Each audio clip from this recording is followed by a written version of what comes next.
ये ठीक दिख रहा है सर? क्या मोटा लगा?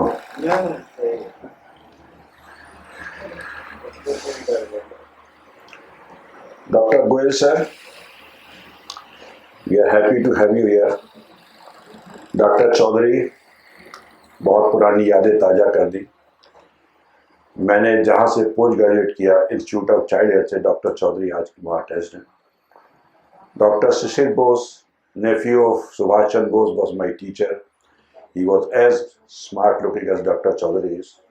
So I am gone back to all this. And probably I am hopeful Dr. Chaudhary is still having food at the Amber restaurant, Esther Bar, and having meatballs at the College Street. It's there? Okay, Calcutta is a good place. It never changes. I am thankful to Dr. Ashish. And today's talk is dedicated to Pankaj Tandon sir. We used to spend time together, some common interests, not the common girlfriend. His girlfriend was quite senior, and he taught me not to be idle while idling. So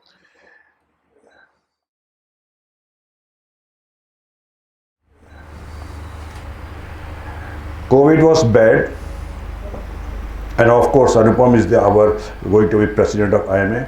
We give him good wishes. So COVID had a lot of bad memories, and there was a lot of idling.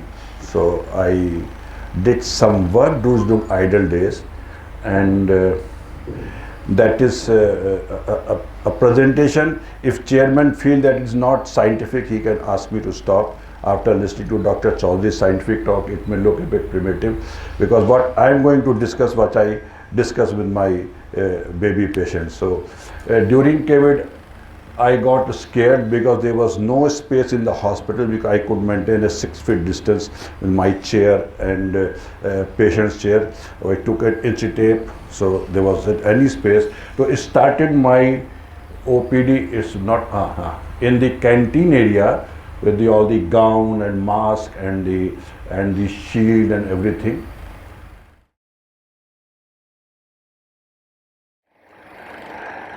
And I continued here when I read some Italian studies that there was no COVID virus in the open air. So I thought to continue it. It emboldened me. I'm not taking a drink. So I arranged my OPD in the parking area of the hospital with these 3 sides nets and 1 side open. My photographer forget to take the photographs of the green trees which are in front of which I continue to see when patients are not there. So there are the few things. I gave up my gown and shorts. A small fan was helping me. It is as old as I am. My father bought it when I was born, so I still carrying it, and it has a carbon, and I have to put the carbon in daily, and then it runs. The reason is we don't get slow speed fan nowadays. I went out in the market, but I could not found a slow speed fan, so I took out the 67-year-old fan and I used it. It was good. It was helping me. I did my OPD in kurta pajama and talking to patient on the mic. And if you could see the thermometer in the room thermometer, it was around 35 degree and humidity 51%. So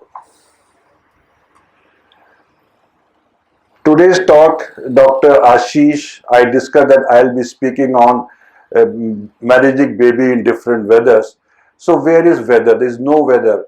We have been going out and in of the AC, in and out of the AC for 25 to 30 years. Probably we forgot what the weather is. What I could only remember was hot and cold. AC is doing good, or my heating devices are doing good.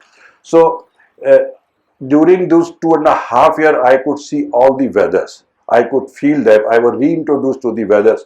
So what I felt that I was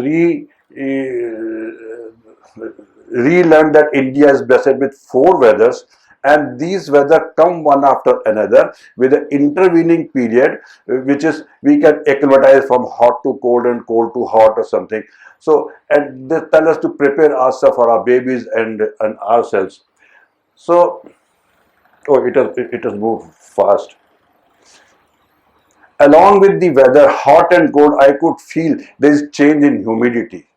The wind is blowing or wind is not blowing, dust is there or pollution is there or not there, and our babies they know how to cope with the, but it's a limited capability they have, and lot of other things. When I felt that it is hot and cold, I thought that to study it with the babies, how the parents and the babies they happen in the urban areas. I have not seen much patient from the rural, so what I am discussing is the urban pediatrics. So traditional practices, the topography, education fund how the house is, कोई कहेगा छत के top पे है, मेरा छत पे tin है और there is a window on my house और my room is very inside it. So before planning the hot and cold for the baby, we should see what is the topography of the place where the baby and family is going to stay. So planning is not only about keeping the space warm and cool. A lot of other factors like humidity, has to be taken into consideration. It's a very primitive thing which everybody, what I discuss with my patients, which I just in few lines, I tell them, look, our body is warm, it is 37 degrees centigrade, and to maintain this 30 degrees centigrade, body has to generate heat, and that is a natural heat which generates through chemical reactions, and at 37 degree all the chemical reactions of the body they perform well, so we feel happy and energetic and we feel good. God has given us a thermoregulation capability, and this thermoregulation emphasizes on throwing out heat. It controls the throwing out of heat of our body. And this throwing out of the heat depends on so many other factors. Ambient temperature. If temperature is the high, our body is to work hard, do some work, sweating, increasing the peripheral circulation, and we have to do some hard work. If ambient temperature is low, heat starts flowing out fast, and then our body has to work to control that fast moving out of heat from body to outside. And when we say, okay, the temperature is comfortable, probably our body has not to do any work to maintain that 37 degree, and we say it is comfortable. If body has to do extra work, we say uncomfortable, and when it is extreme, when exceeds our thermoregulation limit, we fall sick. So apart from temperature, what I felt, humidity, airflow, air pressure, oxygen concentration in the room, and all the barriers around for throwing of heat. One is our clothes. So I could pass those 2.5 years in shorts, in kurta pajama. It was winter. I used to wrap on the road. So what are the traditional practices of the family to put this barrier to the movement of heat from body to the outside? All factors count. Did some research work, did some studied, and a lot of literature. So what I could see, that throwing out heat is more efficient than conserving heat. We have to do a lot of hard work. So there is a maximum population on the two sides of the equator, of the plant and the human population both. Mechanism of throwing out heat is more robust than conserving heat in humans. All body linings are better preserved if there is wetness. Skin and the respiratory system, they are preserved if they are wet. What about fetus? She lives in the 9 months in mother's womb, where how the temperature of body of the fetus is regulated. fetus temperature is 0.5 degree higher, and whatever the way the fetus maintains the temperature, he has to come out suddenly. He doesn't get any time to acclimatize to the new atmosphere, to the new temperature. So we have to provide support to the fetus. Dampness, it needs a thorough discussion. I can bet in this room where we are sitting, the humidity is less than 2 to 3, must be not more than 2 to 3%. Commercial places, they keep their places dry so that we can have more beer and everything. And the other aspect, the cleanliness is easy. If air is dry in summer, our sweat evaporates. We feel cool, we feel happy. If it is excess dryness, it starts cracking and we get patient with epistaxis. During winter, when the air is dry, it's obviously there's no sweat to, and our skin starts cracking, and then we are breathing that dry air. Our babies are breathing the dry air. It starts cracking inside also. It starts with the pouring of the mucus first. Then when its limits exceed, it starts cracking inside also. And when we put the heater in the room, it makes the air drier. And our babies are more exposed to for the chances of infection. We put them into a enhanced danger. In northern India, temperature starts from March onward with increasing dryness, and we put on our cooling devices, AC, cooler, fans. Most of the places we find our fans, they are creating hurricane. God has made us, our body fit to live in breeze, but we are create hurricanes with our fans. The coolers, they bring in a lot of pollution. Everything around our city, we can't vouch that pollution will not come in. Air conditioner, they make the air drier.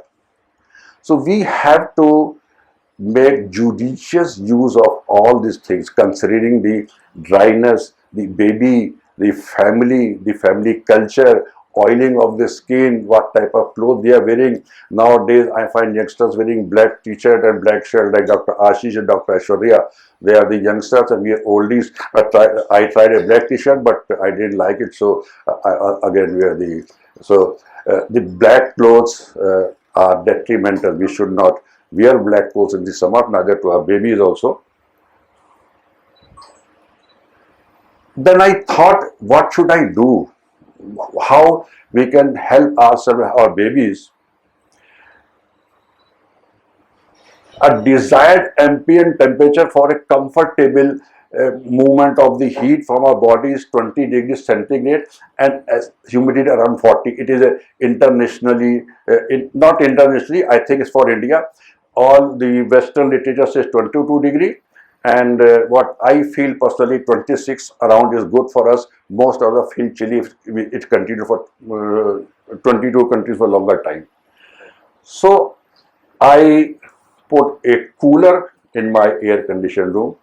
You see the senior brother having 27 degree temperature and a cooler beside. So the dryness of the AC was taken care of. I'll pass it on to the engineers of the air conditioning company, my idea. They can copy. A single lot heater was most useful in the winters with a humidifier. We should always now humidifier very easily available. Should advise to put a humidifier along with the any heating device because of the enhanced danger of respiratory infection if the air is drier in the winters. 27 and 40, I could achieve this with the few things. I think I'm an old man and bacha or budha ek saman, so what was comfortable to me must be for the babies also. And Canadian, European researchers said 22 degree and 30 to 60 degree of humidity and temperature in the rooms where we bring up our babies. But my personal experience is 25 to 27 degree, a good humidity of 40 to 50%, and questioning. This is the caregivers, they say that babies sleep better and they also feel good in the 20s. They have to take some time to acclimatize. I advise you to take bath if they feel hot. Now, issues with the traveling. This is what I wanted to draw everybody's attention.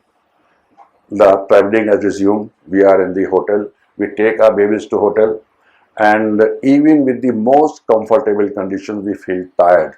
Traveling either maybe in business class, staying at 5-star, we all feel tired. Most commercial places are central air conditioned, and there is no provision of humidifying the place. It is simply hot and cold. That's why I changed the topic, hot and cold, how to manage our babies hot and cold. Humidity depends on thing. Maybe in this room we have more humidity because we are, yeah, but hotel, they don't provide any provision for humidity in any place, and we feel dryness of the mouth and the nostril. We stay in the hotel for a longer period. Aircrafts are the worst.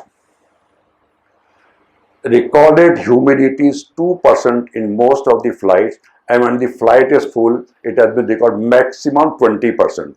Both are too low for our survival and well-being on this atmosphere. And the low air pressure is our skin water, our respiratory pressure is evaporated fast when the pressure is low around. Pressure is high, it will take time to evaporate. When the pressure is low on the highest altitudes, our water loses fast and we feel cold. And the high flying jets, which travel about 30,000, 40,000 feet, the oxygen concentration also falls. And with the low oxygen around, both the shivering and non-shivering thermogenesis is suppressed in our body. And those who have flown over 30,000 feet, they must have experienced, they feel cold even if they take a blanket from the air hostess. And lower flying propellers are better. They fly at 10,000 and 15,000. The oxygen condition is usually good. We feel warm in those propellers. Don't complain कि AC on नहीं किया, but it's because of they are flying low. This is the last. We motor car, train, they all draw air from the outside. So whatever way they are passing through, if there's a long drive, it will become dry. Otherwise, they maintain the humidity and atmosphere what they are traveling in. So this is the few things which I could find in Western literature. So what to do with the babies when they fly? Patient पूछेगा साहब हवाई जहाज उड़ेगा, उसका कान में दर्द तो नहीं होगा. Mostly people are worried about the ear. It's not usually the ear. It is the pressure, it is the oxygen, it is the temperature which disturbs our babies. So they put some lotion on the bodies before traveling, put on proper clothes, humidifying the nostrils with the normal saline, and breastfeeding only. Any other feeding may bring infection, and also baby need a lot of fluid, and they want to, their mouth should remain wet all the time. So that was a little of my experience. It was a very primitive talk, but it is going to a part of, I am doing a project now one after another on the physics of what we are doing with our babies. Next I am working on the clothes, the physics of the clothes. If Dr. Ashish permits, I may bring with those primitive, my observation on the physics of what we wear. So that's all. Thank you very much.